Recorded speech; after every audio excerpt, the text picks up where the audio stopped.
अस्सलाम वालेकुम, सत श्री अकाल, नमस्ते। कहते हैं चुप रहेगी जुबाने खंजर तो लहू पुकारेगा आस्तीन का। ट्रिपल तलाक का बिल पास हो गया है और 7 फेरों पे कोई बिल पास नहीं हुआ है। देखो, ट्रिपल तलाक मुसलमानों में होती है, बहुत अच्छी बात है। और आज मैं मुसलमानों से ये कहूंगा, मेरे भाइयों, अब बहुत बड़ी साजिश हो चुकी है, बहुत बड़ा षड्यंत्र हो चुका है, बहुत बड़ा गेम हो चुका है। ट्रिपल तलाक पास हो चुका है और असेंबली में मतलब सब लोग खुश हैं, दुनिया में भी सब खुश हैं। तो अब एक बात याद रखना कि जो हमारी बहनों से, जो मुसलमान की बच्चियों से आप शादी करके लाते हो, उनको मोहब्बत दो, उनको प्यार दो। जो हमारे नबी ने कहा है कि उनका ख्याल रखो। अगर बात नहीं जमती है तो प्यार से, जिस तरह से ट्रिपल तलाक का मतलब है कि पहली तलाक, फिर दूसरी तलाक, फिर तीसरी तलाक, जो हमारे प्रधानमंत्री जी को और उनको नहीं पता, शायद कोई आलिम साहब उनको नहीं बताए कि ट्रिपल तलाक का मतलब क्या होता है। वो उसका मतलब ये नहीं होता है तलाक तलाक तलाक और हो गई। उसका मतलब बहुत अलग है, उसके मायने बहुत अलग है।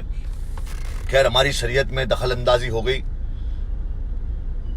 और हमारे यहाँ पे अब जितनी भी ट्रिपल तलाक होगी उस हिसाब से सारे मुसलमानों को जेल में डाल दिया जाएगा। औरतों का घर कौन चलाएगा? कोई नहीं।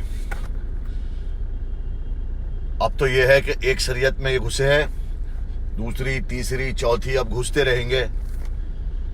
मैं सबसे पहले ये कह दूं मेरे यारों, मेरे प्यारों, के क्या 7 फेरों में नहीं होता है? 7 फेरे भी होते हैं जो वो जन्म जन्म का साथ होता है कि भाई जब 7 फेरे लेते हो तो जन्मों जन्मों का साथ होता है। क्या उसमें लोग अलग नहीं होते? क्या हिंदुओं में डिवोर्स नहीं होते, तलाक नहीं होती है? तो उनके लिए कोई कानून नहीं? 7 फेरों के लिए भी तो कोई कानून होगा कि जो 7 फेरे लेते उसके बाद 7 फेरों के अंदर जो किसी को छोड़ देता है तो उनके लिए भी कानून होना चाहिए। फिर चर्च में जो शादी करते हैं उनमें भी कुछ होता है, सरदारों के लिए भी होता है। सबके कानून सेम होना चाहिए। क्यों ये एक ही तबके के पीछे पड़े हुए हैं? मुझे ये समझ नहीं आता।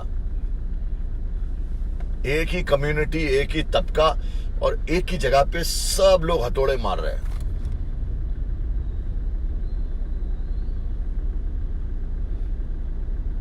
समझ नहीं आ रहा क्या हो रहा है। खैर, बहुत दुख की बात है कि हमारे इस्लाम के अंदर हमारी शरीयत को भी चेंज कर दिया गया है और ट्रिपल तलाक का बिल पास हो गया है और 7 फेरे वाले सब बहुत खुश हैं, माशाल्लाह।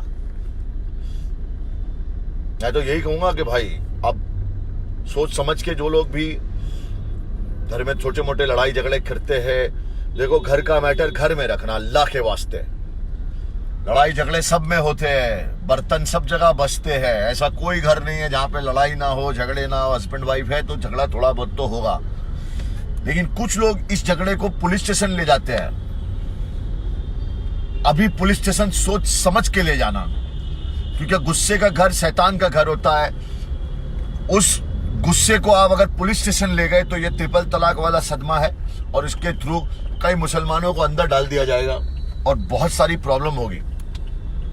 तो मेरे यारों, मेरे प्यारों, बस यही मेरा मैसेज है कि घर की लड़ाई घर में ही रखना, बड़ों से सुलझवा लेना। लेकिन प्लीज मेरी आपसे विनती है, दरख्वास्त है और रिक्वेस्ट है कि आप लोग घर की लड़ाई घर के अंदर ही रखना।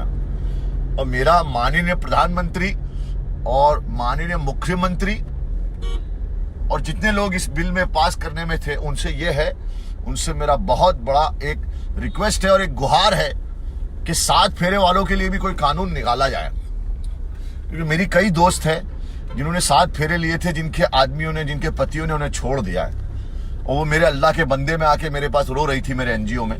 तो मुझे पता नहीं था मैं उन्हें इंसाफ क्या दूं। तो प्लीज मुझे बताइए कि उन्हें क्या इंसाफ देना चाहिए। दुआओं में याद रखना और अल्लाह के जिक्र का जुबान पे स्वाद रखना। मेरे मैसेज को समझना।